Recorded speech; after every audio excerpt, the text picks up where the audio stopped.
Hoffman, Teresa Mackey here, and I'm going to share 3 tips on how to take portraits at home.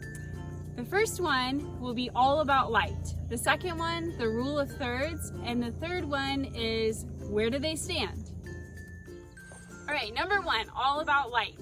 So the best time to take photos is during golden hour. Golden hour is the time, the 1 hour before sunset or the 1 hour after sunrise.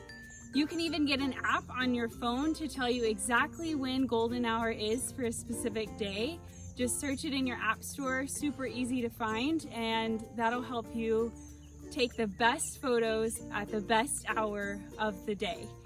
If you can't take photos during golden hour, then I suggest that you try to find some even light for your subject to stand in.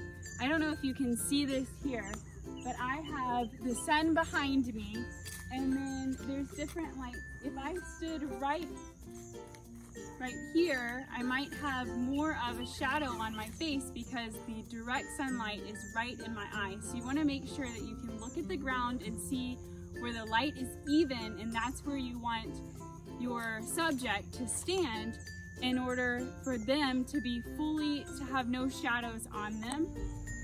All right, tip number 2 is the rule of thirds. You can actually add a grid to the back of your iPhone. Make sure that you go into settings, add grid. It's super easy. Put the grid on there. You can add it to your regular camera as well, and this will help divide up your photo into 9 different sections. You're going to want to put your subject in one of the intersections and make sure you put the eye in that intersection. That place is actually the best place for your viewer to see the photo.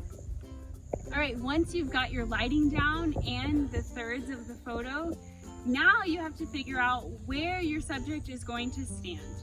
I highly recommend for senior portraits especially to really focus on the person rather than the background, but you want to make sure that you're creating some kind of depth in your photo so that that person is the most important thing in your photo, not the other stuff that's around it.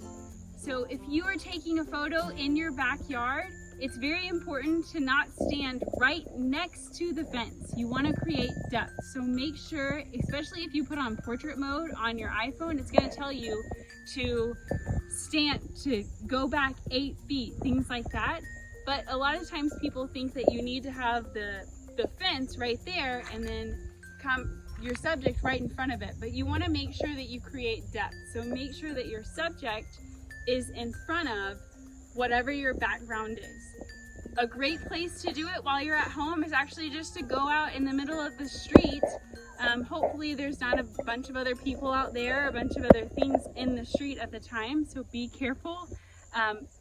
But make sure that that's a great place to create depth because you're taking a photo and then there's lots of things behind it.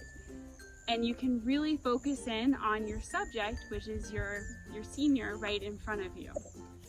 Okay, I really hope these tips helped. I'm gonna actually send you 2 links that are extremely helpful for intro to how to use your DSLR camera, and then also some more amazing iPhone tips. These were both written by a good photographer friend of mine in Dallas, and she's absolutely amazing. So take those tips, and when in doubt, Google your way through it. I know you can do it. Good luck.